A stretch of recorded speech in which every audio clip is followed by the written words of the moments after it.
روز شما بخیر بینندگان ارجمند. امروز جمعه 28 ایون است. شما را به دیدن برنامه خبری و تحلیلی اخبار آزادی دعوت میکنیم. این برنامه را همکاران ما در پراگ و تاجیکستان تهیه کردند. توجه کنید به عنوان موضوعهای این نشر. در حالی که بحث منع حجاب پوشی در تاجیکستان هنوز گرم است، محققان مسائل دین در آمریکا به آزادی افراد دعوت کردند که در تاجیکستان برای اعتقاد زندانی شده اند. مادری سرباز میگوید به فرضیه رسمی مرگ فرزندش در ارتش تاجیکستان باور ندارد. چقدر کلون کامera موندگی های همه جوش کامera داره. چقدر پیش شما میمره شما نمیبینین. شما کجا را نگاه میکنین؟ رقاصی که در داخل یورت قزاقی نیمه اوریان هنرنمایی کرده است، تنقید وکیلان پارلمان قزاقستان را قبول ندارد. ایجادکاران دنیای تماما دیگر دارند. آنجا همه چی به شکل دیگر است. داوطلبان کرسی رئیس جمهوری پرزیدنت دموکرات جو بایدن و رقیب جمهوری خواه او دونالد ترامپ در یک دبات تلویزیونی چند موضوع از جمله جنگ ادامه یابنده روسیه در اوکراین و دورنمای افغانستان را به بحث کشیدند. ترامپ گفت اگر ایالات متحده آمریکا پرزیدنتی واقعی می داشت، پوتین به اوکراین حمله نمی کرد. بایدن پوتین را یک جنایتکاری جنگی نامید و گفت اگر پیش راه روسیه گرفته نشود، پوتین با کیف اکتفا نمی کند. ترامپ با یادآوری از خروج نیروهای بین المللی تحت رهبری آمریکا از افغانستان در اوگوست سال 2021 بایدن را مسئول شرمنده ترین لحظه در تاریخ کشور ما نامید. بایدن گفت ترامپ بعد مغلوبیتش در انتخابات نوامبر سال 2020 همه را بی‌نظم و بی‌ترتیب گذاشت. و در آمریکا گزارش نوی وضع آزادی‌های دینی نشر شد که به فضای آزادی اعتقاد در تاجیکستان هم بها داده بهای منفی داده است. در این گزارش وزارت کارهای خارجه آمده است کارمندان سفارت آمریکا در مکالمه‌های خود با مقامات تاجیکستان از محدودیت‌های دینی از جمله منع نمازگزاری نورسان و زنان در مسجد، منع ریش و حجاب اظهار نگرانی کرده به رهایی افراد دعوت کردند که برای اعتقاد زندانی شده اند. همکارم شهلای گلخواجه حالا با ما در استودیو است و از او خواهش میکنم برای بینندگان ما مهمترین نکات این گزارش را خلاصه کنید. سلام خیرامان، سلام بینندگان عزیز. گزارش روز 26 ایون از جانب کاتب دولتی انتونی بلینکن در واشنگتن معرفی شد و اسم تاجیکستان آنگونه که سال 2016 اعلام گردیده بود این نوبت هم در گروه کشورهای مورد نگرانی خاص باقی مانده است. مؤلفان میگویند این کشور برای دست داشتن یا تحمل کردن نقص شدید آزادی‌های دینی در این گروه باقی میماند. در گزارش آمده است در تاجیکستان مردم از بررسی آزادی موضوعهای دینی خودداری میکنند چون نمیخواهند مورد اذیت و آزار قرار گیرند. باید گفت این بار اول نیست که حکومت تاجیکستان برای محدود کردن آزادی‌های دینی تنقید می شود، ولی پرزیدنت امالی رحمان از سیاست حکومتش در این سمت حمایت میکند. یادتان باشد روز 9 مارس در آستانه ماه رمضان سال جاری و از جمله گفته بود که در سمت آزادی وجدان شرایط سازگار و مساعد فراهم گردیده است و امروز شهروندان ما فریضه های دینی خود را آزادانه انجام میدهند. ولی محققان آمریکایی میگویند در تاجیکستان حادثه های با اتهام افراطگرایی و تروریسم و عضویت در سازمان های ممنوع زندانی شدن مردم افزوده و سازمان فورم 18 حساب کرده است که تا سال 2023 دست کم 19 نفر برای آزادی وجدان یا اعتقاد در زندان بودند. محققان آمریکایی از فشار به جامعه اسماعیلی ها بعد سرکوب اعتراضهای سال 2022 در ولایت مختار کوهستان بدخشان، بستن یا به اختیار دولت دادن مؤسسه‌های وابسته به بنیاد آقاخان، منع کردن نمازهای گروهی در خانه‌های ساکنان ولایت را چون نمونه‌های فشار بالای این کمشماران مذهبی در تاجیکستان تاکید کردند.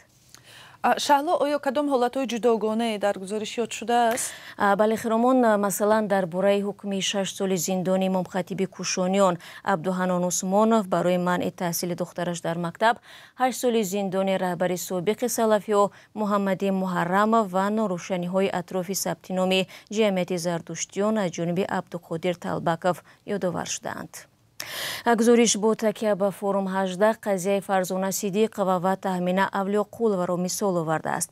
ин ду узви шоҳидони Яҳво аввал боздошт ва баъдан барои намоиши ошкори эътиқоди динии худ аз рӯи моддаи барангехтани адовати динӣ ба ҷавобгарии маъмурӣ кашида шуданд.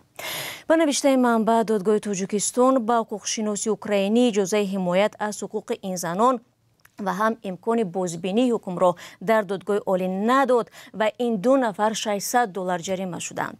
این نخستین چنین محکمه پرونده مأموری اعضای شاهدان یهوه در تاجیکستان بود گفته است این سازمان و مؤلفان گزارش برای بهبود فضای آزادی اعتقاد در کشور مشورت گزارشگر ویژه سازمان ملل متحد در امور آزادی‌های مذهبی نازله قانع را یادآور شدند که گفت مقامات در تاجیکستان باید بیرون از نگرانی خود درباره اکستریمیسم، تروریسم و برانگیختن عداوت نگاه کنند چون به گفته‌اش دین و اعتقاد به طور فعال به رشد، صلح و همدیگرفهمی مساعدت می‌کنند.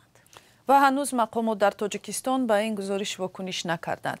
ولی امضای قانونی تحریر شده تنظیم رسم و مراسم ها که در آن پوشیدن حجاب و عیدگردک منع شده است باعث واکنش ها و انتقاد زیاد شده است و این دفعه نیز موقع جامعه بین المللی به این قانون در قبول آن به نوبت گرفته نشد. تشکر. شهلا گلخواجه بود با خلاصه های گزارشی نوی آزادی های دینی.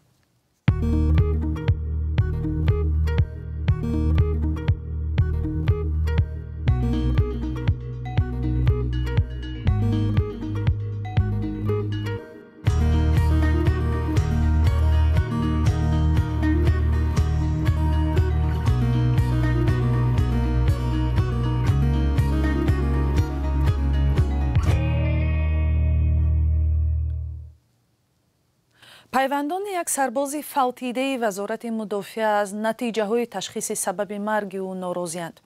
صالح جان صالح ساکن محله حیاتی نو دوشنبه مهمه امسال هنگام ادای خدمت فوتید. مقامات سبب مرگ او را بیماری قلب گفتند اما نزدیکانش میگویند او هیچگاه چنین بیماری نداشت و در جسدش آثار زخم بود. ادامه موضوع در گزارش مولا رجب یوسفی و امیر سایف. ای پشتم بچه مردشم وردن دستم دوباره. گریه تلخ مادر در سوگ پسر ففتیده اش. بچه به ساعت رفتم و به خویش خودش رفتم. به گفته نزدیکانش صالح جان صالح ماه اکتبر سال 2023 به خدمت حربی رفت. او را به یک قسم نظامی وزارت دفاع به فرودگاه نظامی عینی فرستادند. والدانش بار آخر او را 5 می دیدند. 1 هفته پس جسدش را آوردند. سبب مرگ صالح جان را به پیوندانش نگفتند. کماندیر بهشون اومدن پرسیدم گفتم برای چی؟ اوخی بچه من صحت بود. گفتم یکون بار کسر شد. نه میگه خلا. کتی یکون کس جنگ شد. نه خلا میگه. اوخی بچه من برای چی خیلی شد؟ نمیدونم خلا. او چی خیلی نمیدونه چه از کلون. کامera موندگی های همه جوش کامera دوره.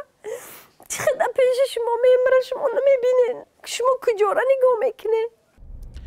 بعد از 1 ماه مرگ سرباز دادستانی حربی دوشنبه به والدین او این سند را سپارید. در سند آمده است تشخیص نشان داد که سبب مرگ صالح جان صالح بیماری قلب است. بنابراین دادستانی از تحقیق جنایی مرگ او دست کشیده است. ما برای گرفتن شرح بیشتر به دفتر مطبوعاتی وزارت دفاع مراجعت کردیم اما پاسخ نگرفتیم. نزدیکان سرباز میگویند در بدن صالح جان صالح izهای سیاه بود. گفتم روش هوی که نبینم نماندن منو هوی کردن. شوشتگیم برای گورانش گفتن من گفتم من تا نبینم نمیبرم من چایم یکون رو سبوده گور نکنم در جای بچه ما باید بچه ما ببینم که شده این بچه ما. با سبب محدودیت های یوتیوب ما این نوار را پخش کردن نمیتوانیم اما در نوار در پشت سر سرباز ایزی خون دیده می شود. پیوندان سرباز ففتیده از مقامات میخواهند گناهکاران مرگ پسرشان را پیدا کنند. من همه امید دارم، خواهش دارم ای پرزیدنتمون، ای پسری و یا رستم امام علی که ارزی موی پرسنو کشتاری نویری من یافتتیان. من آدم 80 ساله در غمی و سوخته مرده سوده من. مرگ و میر در قسمت‌های حربی تاجیکستان حادثه نو نیست. با گزارش وکالتدار حقوق انسان در تاجیکستان، سال 2023 مرگ 40 سرباز در ارتش ثبت شده است. از این شماره 8 مورد خودکشی بوده، 6 نفر از بیماری ففتیدند. بدرفتاری یا لطوکوب سربازان نو از سوی کهنه سربازان هم یک سبب مرگ یا معیوب شدن سربازان گفته می شود. مولا رجب یوسفی امیر ایسایف، آزادی دوشنبه. رقص مرد با پای افضال پاشنه بلند در داخل خیمه ملی یا یورتا در قزاقستان جنجال برانگیز شد. نوار این رقص منصبداران و مقامات رسمی را به خشم آورده، وکیلان پارلمان آن را تحقیر ملت خواندند. آنها خواستار مجازات رقاصان شدند. همکارم مومن احمدی گزارش می‌دهد. حرکت‌های موزون در پس منظر قالین‌ها با نقش قزاقی. رقاصان در تن شارتی یا شیمی پوچه کوتاه و کمزول در یورتا یا خیمه می رقصند. این نوار در قزاقستان بحث برانگیز شد. برخی هنرمندان را دستگیری و گروه دیگر این عمل آنها را محکوم نموده گفتند خانه بادیه‌نشین‌ها جای بدن جنبانی نیست. وزیر فرهنگ عایده بلای و هم به این بحث و جنجال همراه شد و گفت چون این نوارها می تواند سبب تفریق اندازی و ناآرامی در جامعه شود. وی این رقص را اغواانگیزی و مخالف به فرهنگ مردم قزاق نامید. عباره ارزش‌های ملی از سوی منصبداران در قزاقستان حالا سر استفاده شده است. این اصطلاح در قانون نو درباره واسطه‌های اخبار عامه نیز آورده شده است. اما در طرح قانون دقیق گفته نشده است که این ارزش‌ها از چی عبارتند. هر مفهوم ناروشن و نافهمو در قانون میتواند از سوی مقامات دولتی به شکل دیگر تفسیر و سوء استفاده شود و طبیعی است که آن به محدودسازی آزادی بیان و نقض حقوق آدمان میرساند. نواری رقص در یورتا در قزاقستان تا رفت جنجال برانگیز شده تا به پارلمان راه یافت. وکیلان قزاق از مقامات قدرتی خواستند در این رابطه چاره‌اندیشی کنند. توهین به شأن ملت، دومره، یورتا، لباس ملی و غذا باید همچون تحقیر، تمسخر، جنایت ارزیابی شود که با هدف بدنام کردن ملت انجام شده است. برای این باید جزا پیش بینی شود. ما از دادستان کل و کمیته امنیت خواهش میکنیم که به این نوار بهای حقوقی داده چاره‌های مشخص اندیشند. یکی از آنهایی که با پای افضال پاشنه بلند در یورتا می رقصید خورئوگراف قزاق علیشیر سلطانبک کلی بود. وی در شبکه اجتماعی این موضوع را شرح داد و گفت اشتباهی نکرده است. من فکر نمی کنم که این نوار تحقیر به سنت های ما باشد. ایجادکاری همین است. با فکر من درک آدمان ایجادکار برای مردم عادی مشکل است. ایجادکاران دنیای تماما دیگر دارند. آنجا همه چی به شکل دیگر است. حامی حقوق دیانا آکریمووا با انتقاد از معرکه مبارزه برای به اصطلاح ارزش‌های عنعنوی میگوید مقامداران قزاق برای حل مشکلات مهمتری جامعه چنین تلاش نمی‌کنند. ما می‌بینیم که سالهای زیاد جامعه ما خشونت نسبت به زنان و کودکان را تحمل می‌کند. ما به فساد عادت کردیم. با کدام سبب این را ما چون نقض ارزش‌های عمومی انسانی قبول نمی‌کنیم. ولی در عین زمان موضوع‌های مثل ارزش‌های عنعنوی حالا خیلی مهم شدند. و یک خبر دیگر 8 مهاجری تاجیکستانی که گویا با گمان داشتن پیوند با گروه دهشت افکن دولت اسلامی در امریکا بازداشت شده بودند از این کشور رانده می شوند. شبکه تلویزیونی CBS نیوز با تکیه به چند منبع در دفتر فدرالی تحقیقات امریکا گفته است که هیچ دلیلی وجود ندارد که بازداشت شده ها در فکر طرح انجام حمله تروریستی در ایالات متحده آمریکا بودند، ولی برخی از آنها با افراد شبهه‌ناک و احتمالاً پیروان داعش تماس داشتند. این 8 زاده تاجیکستان ماه ایون در لس آنجلس، نیویورک و فیلادلفیا بازداشت شدند. مقامات آمریکا آمادگی و نظارت در مرزها را پس از بازداشت 8 زاده تاجیکستان سخت‌تر کرده اند. برنامه در همینجا به اتمام میرسد. بینندگان ارجمند سپاس که با ما بودید، ولی خبر و ویدیوهای بیشتر را میتوانید در وبسایت ما azadi.org دسترس کنید. اینچنین در همین کانال آزادی ویدیو، صحیفه های رادیوی آزادی در فیسبوک و اینستاگرام، تیک تاک و تلگرام خبر و گزارش های زیاد دسترس می باشند. و شما استراحت های خوب، خدا نگهدار.